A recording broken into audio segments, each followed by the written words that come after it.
Hey everyone, welcome to the program, WRSA Radio. I am your host, G1. As always, I hope you are having a good week. Fun one for us here. For me personally, man, my allergies have been killing me. It is the fifth season in the South right now. It's pollen season, and pollen is pretty bad. Last year, I didn't really have very much of an issue with my allergies, but this year, yeah, the last week or so, it's usually 2, maybe 3 weeks where things give me a little bit of a problem in the springtime, and the last week or so, week and a half, been rather fun. Anyway, let's kick it off by addressing the most important problem, that being the loss of the WRSA mothership page this week, westernrifleshooters.us. Having had a few texts with Concerned American and gathering some of the information that he has already posted on Gab, the basics are this: the site was nuked, basically. No idea yet who might have done that, but it appears the content is gone. We don't know how. I don't know yet how much of that is recoverable, if it is recoverable. CA can probably certainly can speak better to that than I can. I'm going by what we have had some limited communications on. But therefore, the most likely course of action here is a new site, and he is currently addressing that, looking at that. That might mean a new web host completely, and thus that would be a new address that the site would be located as. But that is still to be determined. So don't take anything here as solid concrete. It's just kind of giving you the information as I have it. Things still a little bit in flux and working out. But I will keep you posted. And he will keep you posted on Gab as well. So watch this space, listen to this space, and Gab as well for updates as things develop. Keep trying back at the old link if where you have it, and maybe it'll surprise you and pop up there. But at any rate, until the new place is spun up, he will be posting content directly onto Gab. Apologies to everyone who looks forward to a daily dose from the site and who is maybe not part of some of those other locations that the information gets shared, but it is the nature of what we have to do these days. Like it or not, we are targets because we all think differently than some people want us to, and that means that there are those out there who wish to inflict harm and frustration upon us and deny us our ability to communicate. And it could also be seen as yet another signpost to the collapse of the situation, the collapse of our society. This could be intentional. It looks intentional, but it could also just be from just complete incompetence. Don't know. Anyway, don't let any setbacks to what you see and hear on a daily basis prevent you from thinking and doing, more importantly. We still have to persist and move forward. So anyway, with that, let's get into the other meltdown this week. And this one has far greater implications than just our website and perhaps how we entertain ourselves on a daily basis. Israel and Iran play patty cake in the Middle East, and Biden continues to drool. As you likely already know, Iran launches an attack on Israel earlier in the week, which we'll get into the details of that shortly, because I think that's very interesting. But at any rate, last night, sometime around 9 Eastern, I believe it was, this is when I first started seeing information popping up, that Israel had launched a retaliatory strike to Iran. So the back and forth they go with both drones and missiles. Israel apparently also used glide bombs and small drones, which I'll get into that here shortly as well.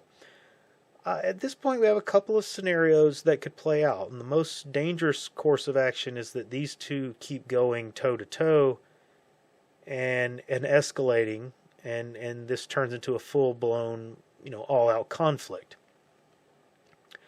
To this point, neither side is admitting much, if any, damage. Israel is saying that Iran failed to hit any significant target and that they shot down 99% of the missiles and drones that were fired at them. I don't believe that. I don't believe that's what video shows us. Iran is also saying that Israel didn't hit anything and that they shot down most, if not all, of the Israeli missiles and drones. And I also do not believe that. I suspect both sides are posturing and that the damage was done, albeit it likely not very significant damage, because I don't necessarily think that was the intent of either attack.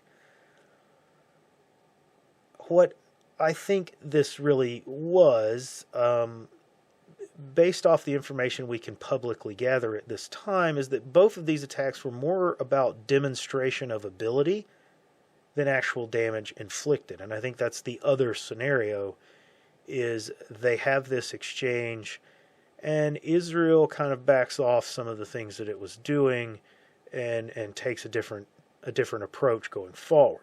I think that's probably the most likely outcome of this, but we shall see. So let's address Israel's attack first, as it's the most recent. It appears that Israel used a combination of glide bombs dropped from their aircraft, as well as missiles and drones, including small drones. And this is something that Iran has kind of themselves revealed. They said that they shot down all the drones, which were mostly these small quadcopter type devices. Well, that's actually kind of a tell right there. And perhaps Iran didn't maybe appreciate what information that was giving, because small quadcopters have a limited range, a limited flight time. And then that means that they had to have been launched from within the borders of Iran to get to some of these targets, if they were used on those particular targets. Which means that if they were launched from within the borders, then they likely came from special forces already on the ground, or some kind of air-launched device that was fired into the country. We're not really quite sure exactly how Israel did that, but either way, it means that Iran has a proximity problem. Israel is able to get close within their borders to do some of this damage. Now, the target selection is, I think, the message that Israel really sent there. They attacked sites associated with Iran's nuclear program, and some Air Force sites as well, but the message really was the nuclear facilities, which is likely saying to Iran, we can target those sites at will, and we can hit the major ones when we want to. Now, I'm not sure how accurate that message really is and how much Iran's really going to put credence to that. Just because you can get close doesn't mean you can actually hit the main plants and main facilities. We don't know. But I believe, however, that's what Israel was trying to tell Iran. Combine that with the small quadcopters, and they're letting Iran know that they have people inside the country that can cause problems beyond just a strike or two. It's a solid message, and I'm sure Iran understands this, because this is really not a big change in the situation that's been there for years. I don't think Iran is ignorant to where they've stood for all this time. They're pretty much aware that Israel has people operating on the ground in Iran. They have agents there. They've had sabotage at their nuclear facilities. So, that's something I think Iran is well aware of and well appraised of. So not necessarily a big change for them. Now, the message to Israel, I think, however, was far more important, and I think it was perhaps lost on the Israelis, unfortunately, or they ignored it, and in their hubris, they're dismissing it. We'll have to see how this kind of plays out, but if they go forward and do not involve Syria or Iraq in their future actions, basically leaving Iran alone, then we'll know that they got the message. If they continue to hit targets in Iraq and Syria, which will doubtlessly include Iranian personnel, then we can conclude that they've ignored the message and they're full in their belief that they can continue with no consequences. Like I said, the couple of different scenarios that could play out there. But I think that last one there, that's a terrible course of action for Israel. And let's look at why. So the Iranian attack was conducted in phases. And if you're not keyed in on what they were doing, it looked very odd, and it even looked telegraphed. We got word of and messages on social media and the news and whatnot that these drones had been spotted long before they were going to impact in Israel. And it was basically saying, okay, here we come. It looked very telegraphed. Well, that's the nature of the technology, but what many see as a weakness of it is actually kind of a feature, and it can be taken advantage of. What Iran did is called a time-on-target mission. It's an artillery term, and it's something that the United States developed it after World War I and really refined it into an absolute murderous art form in World War II. What it boils down to is looking at a target and using the distances from your firing point or your launch point and the time it takes for your projectiles, missiles, drones, or artillery shells, whatever, to fly that distance, and then working backwards to determine when you should fire those weapons so that all of them hit the target at nearly the same time. For example, drones fly at a much slower speed than a ballistic missile, so it might take them 2 hours to fly to a target, whereas your ballistic missiles might only take 20 minutes. So if you want to hit the target at 2 a.m., then you launch the drones at midnight and the missiles at 1:40. And then the drones get there about the same time as the missiles do. And clever use of this tactic can schedule and tier the arrivals of the weapons so that the drones get to the target 4 or 5 minutes ahead of the missiles. And this way the air defense has to shoot the drones. It can't ignore them, because if it does, then the drones hit the launchers and the radars and they'll be done. They'll have no defense. So they have to shoot the drones. And if you send enough drones, then the air defense runs out of missiles and it does not have time to reload them. It can't do anything when the real killers show up and hit whatever target you really wanted to go after. Well, this is exactly what Iran did. They sent in wave after wave of their relatively low-cost drones to exhaust the Israeli air defense sites, and then before they could reload, the cruise missiles came in. And then later, their ballistic missiles arrived and hit the real targets that they were after. There is some evidence that Iran even sent in a few of their hypersonic missiles. And this is from a video showing the impacts of those hypersonics in, well, I say that, impacts of some very fast-moving warheads that were glowing red. And they hit in a very tight, relatively tight area, which indicates some high degree of precision that they are able to achieve with those weapons. And those missiles were not intercepted. It's clear on video that they struck the ground. You see the explosions. So that's a very interesting video to see coming out of that attack. So yes, Israel's claiming, a 99% rate of shoot down, which is incredibly optimistic if we look at that with any objectivity, what they've reported in the past versus what later gets adjusted as the news starts really coming out, hasn't shown anywhere near that level of success rate with their air defense systems. And no air defense systems, to be quite honest. I don't think there is an air defense system in the world currently that is capable of defeating an attack that is done in this manner. I just don't think it really exists in anybody's inventory. So you got the drones and you got the slower moving cruise missiles, but you could not hit the ballistics, and they carry a bigger payload anyway. But the bigger factor here, the real message, the underlying message that comes out of this, is the cost. Iran is estimated to have only spent about $30 million, which is nothing for them, on this attack, whereas Israel looks to have shelled out upwards of $2 billion in their defense in this one night of action. Now, lives were saved, so from the Israeli standpoint, they spent that's money well spent. It's not their money anyway. That's the more important piece, but when you look at the metrics, that's not sustainable. In a longer conflict, Iran can continue to launch that kind of attack at a very high tempo, as fast as they can make drones. Their drone facilities can already churn out product for Russia in the war in Ukraine. There's no reason that they can't continue to do that on a pretty consistent basis. They could expand production, one would imagine, if need be, to support any kind of operation against Israel.